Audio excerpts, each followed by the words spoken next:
Hello and welcome to the Unexceptional Moms podcast. This is episode 29. I'm Ellen Stembo. And I'm Erin Lorraine, and today we are talking about embracing our limits. And with children with disabilities, this is a very important thing for us as parents. And it's something that Erin and I have been talking about for a few months. Yes, we have. So the things we're going to talk about the challenges that we have taking care of our kids, the lack of time that we have to do everything that needs to get done, learning to say no, and cutting back when we can. Mm-hmm. And I have to say, starting off that we're going to say these things.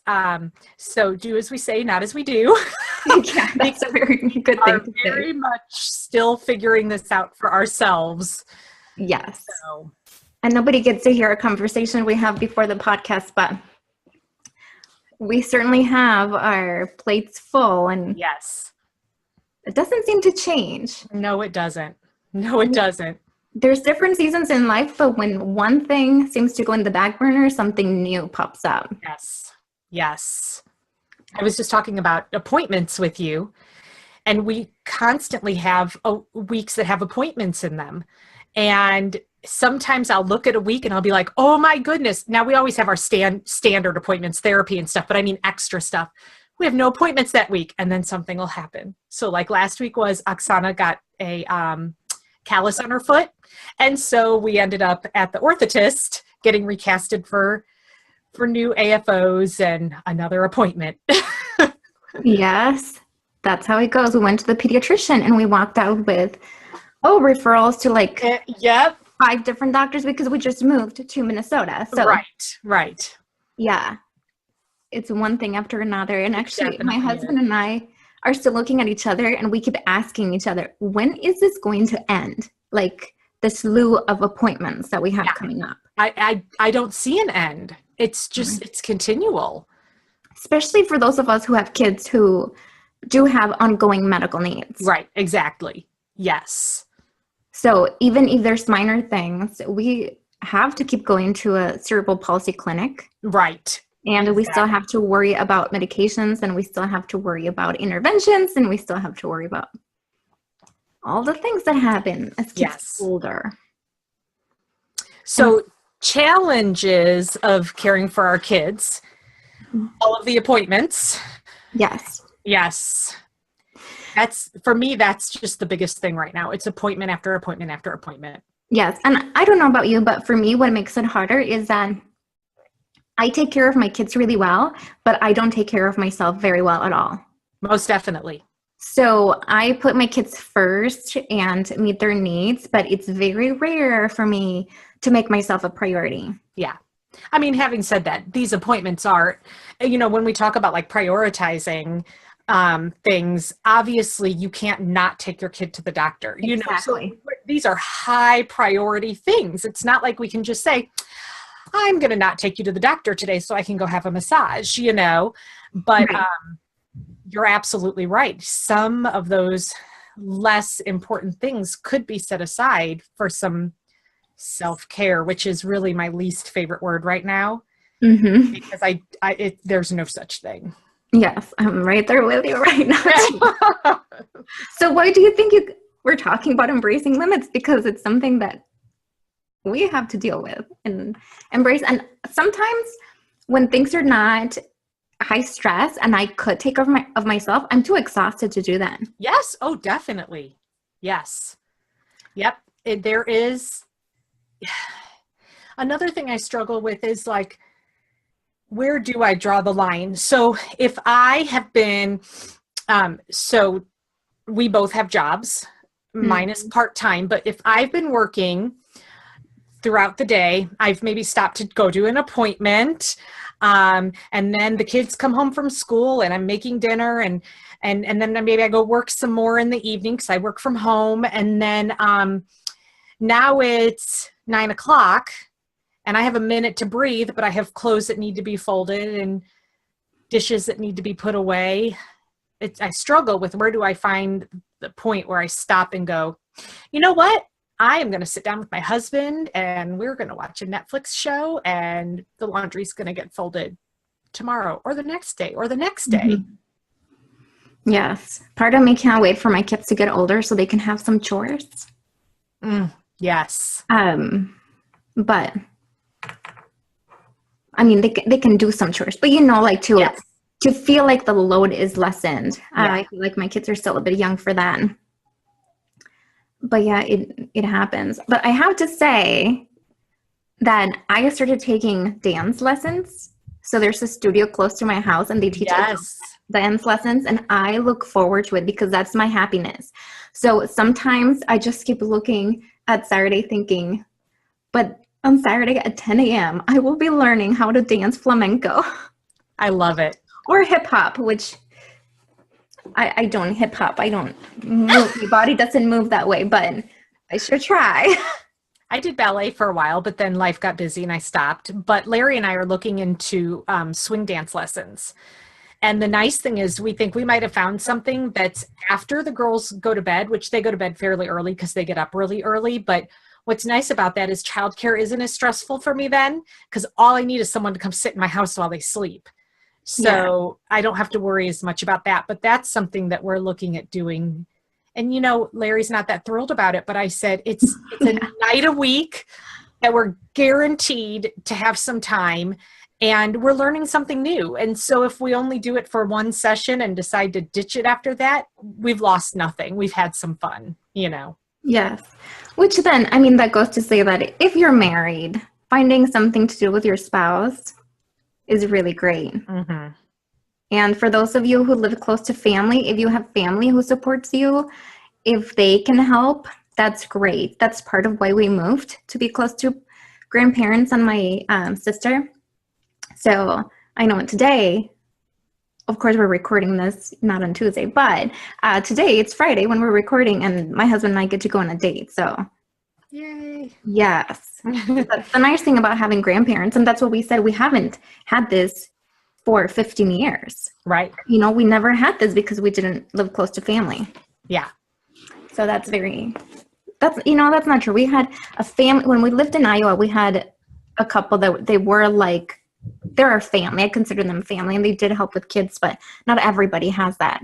And that goes with the limits. If you don't have a lot of support to help you, and balance life, yes, then you probably have a lot more responsibilities, more stress, yes, more expectations. You're doing it all on your own. You might feel like you're alone. Nobody gets it. And I mean, that emotional piece of it is really hard. Absolutely. Because I do have grandparents here, but they're not really able to care for my girls. And we've been back in St. Louis now for, 6 or 7 years. And I finally have someone who's really consistent and does great with my girls, but it took a long time to get there. And I have one person, Yes. I have others that can help, especially with Anya, but one primary person to help with Oksana. So it's hard. Challenge. So there you go. That's one of the challenges, the respite. Yes. Respite is a big challenge for most of us. And isn't there some study done, and I need to find that says that respite and money are probably the two biggest needs for most families like ours. Oh, that doesn't surprise me at all. At all. Mm-hmm. I'm going to dig into that. And if that's true, I'm going to link that in our, in the blog. So what about having a lack of time to do everything? It's, and I'm sure parents of kids, typical kids experience all of these same things. Absolutely. Right? It might just look a little different than ours. Theirs might not all be doctor's appointments, or they might more easily be able to get childcare and things like that. But this is really a societal issue as much as it is for parents of kids with disabilities. But yeah, with, I have a child who's, I wouldn't say total care, but involves a lot of care. And so I was actually just thinking to myself today, I needed to run up to the store and drop a prescription off really quick. And I was thinking how glad it was that this is the school year, because had it not been, I would have had to, load up Anya with Down syndrome and ADHD, and then get Oksana in the wheelchair and load her up. And it would have taken 3 times as long as it does otherwise, Right. So. Which we're happy to do that. It's not, we're not saying that we don't want to do it. It's just the reality. It's a reality that it takes longer. Impacts your time. Mm-hmm. It impacts your day. Yes. In different ways. But yeah, absolutely. I mean, a wheelchair is not a big deal to me, and we're very thankful for a wheelchair van. It still impacts the time that we have in our day. Right. And I think being a parent is a full-time job. I mean, no matter how you look at it. If you have a child with disabilities, then it's like the doctorate, like the master's and the doctorate degree that you get in parenting in some ways, because you're going to be having more medical issues that pop up and developmental issues that pop up. Then if you have a job on top of, an outside of the home job, then you also have to balance that. A whole nother story. Yes. Yeah. And that's not even counting the housekeeping. Right. Place. And my kids are at the age where they want to be involved in extracurricular activities. Yep. And we have to, honor that in some way, because we can't just say, no, sorry, it's not going to happen because I'm just so exhausted. At least I don't want to be able, I don't want to say that. And, we've lived in smaller towns, and now that we're in the Twin Cities, we have all these great opportunities. And my daughter with cerebral palsy, she has been asking for years. She had asked about a wheelchair basketball team. Well, there's something similar here, but there's also lots of studios that offer adaptive dance. And she has said, I want to be a part of something where everyone is like me. And that's very important to her. So we have found an adaptive dance class, and she absolutely loves it. Both my girls with disabilities absolutely love it. And the connections they make, but to be able to look around and say, yes, everybody's like me. And even for my daughter with Down syndrome, who most of the time she says she doesn't, and she doesn't want to have Down syndrome, there are so many older girls who have Down syndrome that are nice, friendly, and they'll come and say hi. And to have those absolutely role models is, you can't beat that. So, we have to make time for those things, but we don't have time to do everything. The truth is, we all have to prioritize, and we all prioritize differently. What's most important to you might not be most important to someone else, and that doesn't make it right or wrong. But for ourselves and our families, we all have to make those priorities, because we can't do it all. Right. And another aspect of this is, you and I happen to have husbands who are very supportive, who help us with the house, who help us with the kids. But some people listening to this are single parents, yes, or their parents where one spouse is not as involved, and that adds a whole nother challenge. Yes, absolutely. And we all eventually have to make sacrifices in our prioritize. Your prioritize. I can't even say that word very well in English. Well, prioritize. If you prioritize, I don't even know if I'm saying it right. But anyway, you're going to have to make sacrifices in other areas. Yeah. Which leads us to, when you have to make those sacrifices, how do you feel about saying no? Yeah. It's hard. It is really I think hard. A lot of us struggle to say no. Especially when it's something that we would like to do, or that sounds really good. Definitely. And we were just talking about that, Erin, because somebody asked you to be in some committee. Yes. And I have to say no. Yeah. And like I was saying to you, for me, it does sound like a really neat opportunity, but I was just flattered that she would think of me, and I want to say yes, but I've had to say no to some other things lately that I also wanted to do, and I can't say yes to this just because it was a nice offer. But yeah, and I still haven't said no. One of the hardest things for me, I have a lot of writers who will contact me and they will say, hey, can I send you a copy of my book? Because, it's about parenting kids with disabilities, for you to review. And I used to be able to do that for people. And I can't anymore. I don't have time because honestly, when I pick up a book, it has to be a book that's fiction and where my mind just goes la la la, and I can just enjoy a story and not worry about that kind. But I just don't have time. I can't commit to something because by doing that, there's an expectation on me, and it's that expectation. It's really what it is that I can't commit to that expectation at this point. I don't know about you, but in the past, I think learning to say no is something that's come with a lot of experience. I tend to be a person who jumps into things and then regrets it and goes, oh, that was a bad idea. Mm-hmm. And so I'm finally learning, not all the time, to recognize that up front and say no before I get myself in that situation.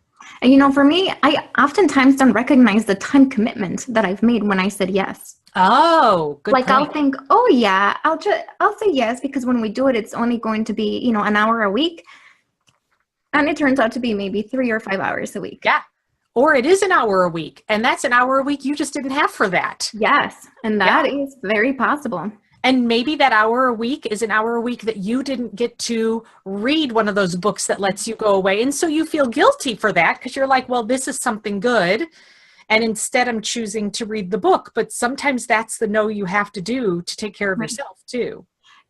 One of the hardest things for me to do is to say no when a church asks me to go and speak at their church. And I just spoke at the Groupman conference in Chicago. So this is all for church leaders. So a lot of them came and they said, hey, we want you to come to our church. And I did. I said, I cannot do more than one a month. I can't do more than that. And there might be months like, holidays and festivities around that time that I might not be, I can't. It's my favorite thing to do. There's nothing that I love doing more than speaking at churches. But when I look at my calendar, I think, how much can I work Monday through Friday full time, so then I'm working in the weekend, but then I'm gone from my family and my kids. And then we have to recognize if there's childcare, whatever needs to happen. So those things for me are hard to say no to though, because I want to. I know exactly what you mean. Yes. And I used to say yes to everything. And I did have to have a conversation with my husband when he said, you can't be gone all the time. Yeah. You need to be home and help out, because then he had all the responsibility of the parenting as well. But man, those things are hard. Saying no. I think if you're a person who really is good at saying no, I commend you. That is a great skill to have. I think a lot of us as special needs parents, we talk about how, when we say understand about us, we often say, please understand that we might cancel on plans. Please understand that, it could be last minute. And I think sometimes it's because we have so much on our plate and things can change any moment. Yeah. But those are situations that even if we say no, we still want friends to keep asking us, right? We don't want that to be the reason they stop inviting us to come over or something. But just as a side thought right there. Yeah. I've had people that say practice saying no. Yeah, I've heard that too. I've never done it, but maybe I need to. So do you feel like when you say no, you have to give an excuse? Oh, yes, every time. Yeah, me too. And that's sometimes my excuse doesn't feel worthy of the no. Does that make sense? Yes. And then I'm trying to think, okay, how do I make that sound really important? Yes, or nice. Or nice, yes, to understand why I would say no because of that. Using your kids as an example is always, people understand that, But I just saying no is hard. Because you might say no to something that you just don't feel like it. Exactly. So you don't want to say, no, I don't feel like it. I don't feel like it. Yes, that's a very good point, because it's true. I do feel every time I have to justify my no. And do we? I don't know. Is it a courtesy? Is it weird just to say no? I think As I say that, I have an easier time when it's a silly, not silly request, but like on Facebook, I'm sure people invite you to all sorts of parties and they add you to groups and stuff. And they, and some people are getting better at sending a message that's a copy and paste so everybody gets the same message, saying, hey, I'm having a party. Would you like to join? Those I have no problem saying, nope, thanks. Well, and the truth is, I might really want to get out and do something different. And so it's not that I'm not interested necessarily. It's that to go to that party means less time with my husband after the kids go to bed, and it's all back to priorities, Mm-hmm. It is. So along with that, we talked about cutting back. Cut back when and where you can, which is going to go with your priorities. It is. Yeah. So, as I think about it, I have cut back on my blogging, on my personal blog, because I am writing, I'm blogging so much for The Mighty. So I'm still doing it, but I can do 2 sites. I can't remember how long it's been I blogged, and I used to be really diligent about it, but that was one of those things I had to let go. Yeah. And, sometimes cutting back does mean if you are involved in, let's say church, you have a couple of ministers you're involved with. Sometimes it means saying, I can only do one. Mm-hmm. Mm-hmm. Or I can't do every weekend or something. So for me, Larry and I lead a small group, and I don't serve on Sunday morning necessarily because I've got the girls. So we lead a small group, but then we, a couple of years ago, became marriage mentors. And just recently we were contacted. We've got this couple. We have no one for them. They're a newly married couple. They just want to strengthen their marriage. Like, that's our passion, right? Mm-hmm. And for people who don't know, you and Larry were missionaries with Family Life. So you did marriage ministry. That's your heart. I love marriages and families. And we had to say no to that. And it killed me. But we have got, if I'm going to do it, I need to be able to give 100% to it. And I can't do that right now. Mm-hmm. So I teach a course online, which actually I haven't opened. Who knows if I'm going to open it again because, I can only do so many things. But one of the things that we talked about is about prioritizing. And if anybody has learned about the Eisenhower principle, and this is actually for President Eisenhower, he divided his day into a grid. So you have a 4 grid, and it's important, not important, urgent, and not urgent. And basically everything that he had to do in a day got in a different box. So that's how he was able to determine what's urgent and important that you have to do first, then what's not urgent but important, then what's not important but urgent, and what's not important and not urgent. So what I teach, moms, is that whatever is not urgent and not important, you either need to have somebody else do it or it doesn't have to get done. Right. It's easy to say no to those things. And then what's urgent and important. That's the first thing that you have to do. What's not important and urgent, unfortunately, is what you have to do. But usually the things that are not urgent but important are the things, that's our dreams and our hopes and our, visions and projects that we have. And if we could spend more time there, then those things don't become urgent at some point as well. Right. So I like, when I get to the point where I do have so many things, I do think, okay, I need to identify the urgent and important. And then with that, what's not urgent and not important, and those things can go. Mm-hmm. And sometimes some of it is not, it just goes, but cutting back, restructuring my day, looking at things a little bit differently. Mm-hmm. And now with a full-time job, outside of my full-time job as a mom, mm-hmm. It's even more important. It is. I was telling you before we got on the podcast that I work about 3 hours a day less than you on average. And I can't imagine 3 more hours of working in my day at this point. The 5 I've got is maxing me out. So. Right. And even when you really enjoy the job, like I love working for the Yes. Mighty and I love being the parenting editor and I love, those things, but it's still a job, Yes. and I still have to devote time and I still have a boss and I still have, goals and expectations. Yes, definitely.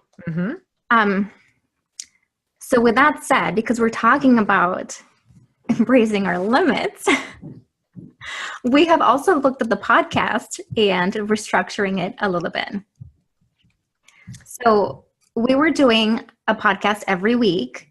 And as Erin and I were talking, we decided realistically, we can't do the podcast every week. Because it's usually not just the time that we're talking. For me, I still have to divide the video from the audio and editing and add the music. And we're trying to do freebies every time that we do a podcast. So it's a lot of work for the podcast, which we love and we enjoy. Yes. And we get to see each other. So it's really nice to see your best friend on video once a week. But, so we talked about it. So we have decided that we are going to go to every other week. So our podcast is going to be released now on the 2nd and 4th Tuesday of the month. And I would just say with that, we both might not be on every podcast. And sometimes if Tuesday doesn't happen, it might be Wednesday. And so I would say just give us grace, knowing that we're walking the journey with you. And we want to still make this happen, but it has to happen in a way that works for us as well. Yes. And we do have great guests that we hope to have join us. And like we said, there are times that it might just be me and a guest. There could be a time that it's just Erin and a guest. We know this is helpful. I find it very helpful and I love to do it, but we're embracing our limits and looking at the time that we have. And, for us, just moving here, we're in a time of a lot of transition. So we're still doing so much trying to get the girls settled and me figuring out how to work this full-time job and be a full-time mom. So, for those moms who have been doing this for a long time, and for single parents, I don't know how you do it. I commend you. Yeah. So I wish that I could send a ferry to your house and you didn't have to worry about at least housework, but I don't have ferries. I want a ferry like that to come to my house. So that means that our next episode will be the 2nd Tuesday of November. Wow. Already. Yeah. Yeah. So, all right. With that said, until then, see you in a couple weeks. Bye. Bye.